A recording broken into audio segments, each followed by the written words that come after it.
अरे नितिन, तू यहाँ? और तूने अपनी ये हालत क्या बना रखी है? बस शीतल ऐसे ही। अरे लेकिन तू तो हमारे कॉलेज का टॉपर था ना, तो ये सब क्या है?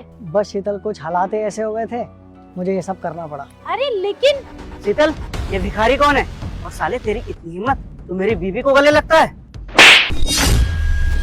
हर्षित, ये क्या कर रहे हो तुम? ये मेरा दोस्त है। दोस्त है? ये कैसे कैसे दोस्त बना रखे हैं तुमने? ये तो भिखारी है, ये कहाँ से तुम्हारा दोस्त हो गया? हर्षित, क्या बकवास कर रहे हो तुम? और वैसे भी मैंने तुमको बताया था ना एक बार कि मेरे स्कूल में मेरा दोस्त था टॉपर, ये वही है, नितिन। अच्छा, तो ये टॉपर है। अगर ये टॉपर होता तो आज कोई अच्छी कंपनी में जॉब कर रहा होता, लेकिन ये तो भिखारी है, ये कहीं से भी टॉपर नहीं लग रहा। और तुम्हें पता है, इसको गले लगते यहाँ पर मैंने देखा है। अगर सोसाइटी में कोई देख लेता तो मेरी इज्जत का क्या होता? खैर, ये सब छोड़ो। ये बताओ, तुम्हारी वॉच कहाँ है?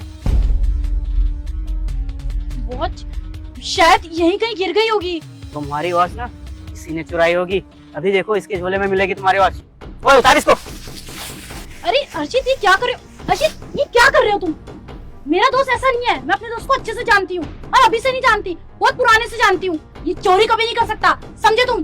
तुम इस पे इतना भरोसा कैसे कर सकती हो? सड़क से उठ के आया है और पैसे के लिए कुछ भी कर सकता है, और तुम ऐसे लोगों से दोस्ती कैसे रख सकती हो? हर्षित, क्या बकवास कर रहे हो तुम? अगर ये ऐसा है तो क्या मैं इससे दोस्ती तोड़ दूं? और वैसे भी साहब, मैंने कोई चोरी नहीं करी। क्या पता आपकी वाइफ की घड़ी गाड़ी में ही गिरी हो और आप खामा मेरे ऊपर इल्जाम लगा रहे हो। किसी पे इल्जाम लगाने से पहले ना सोच लेना चाहिए। देखा शीतल, इतना बदतमीज है, इतना समझाने के बाद भी ये ऐसे नहीं समझा। इसको तो अभी बताता हूँ। हर्षित, बस, ये क्या कर रहे हो तुम? मैंने बोला ना, चलो यहाँ से। ये तो बाद में मैं देखूंगा।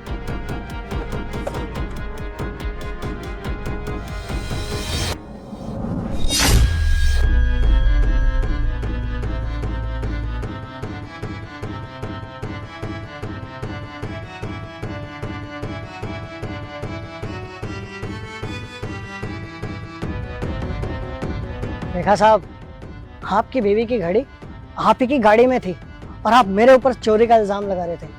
हर गरीब इंसान चोर नहीं होता साहब, और मैंने तो आपको कहा ही था, मैंने कोई चोरी नहीं करी। हर्षित, मेरे दोस्त ने बिल्कुल सही कहा। किसी पे इल्जाम लगाने से पहले ना 100 बार सोच लेना चाहिए कि वो इल्जाम तुम सही लगा रहे हो या नहीं।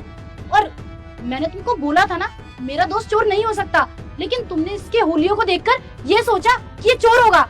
देखो हर्षित, बस बहुत हो गया, माफी मांगो इनसे। ठीक है, सॉरी, लेकिन हाँ, दोबारा तुम इस भिखारी से कभी नहीं मिलोगी। और तू भी सुन ले, तुम्हारा इसके आसपास मत भटकी हो, समझा? चलो। ठहरो, मैं हूँ CBI officer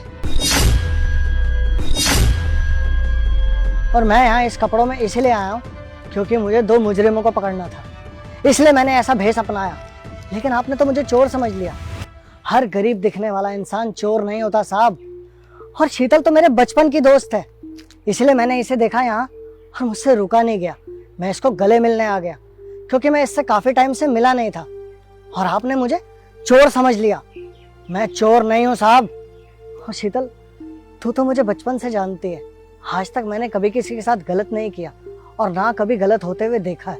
Nitin, we are really sorry. मेरे हस्बैंड थोड़े फ्रस्ट्रेटेड थे, इसलिए उन्होंने सारा गुस्सा तुम पे उतार दिया।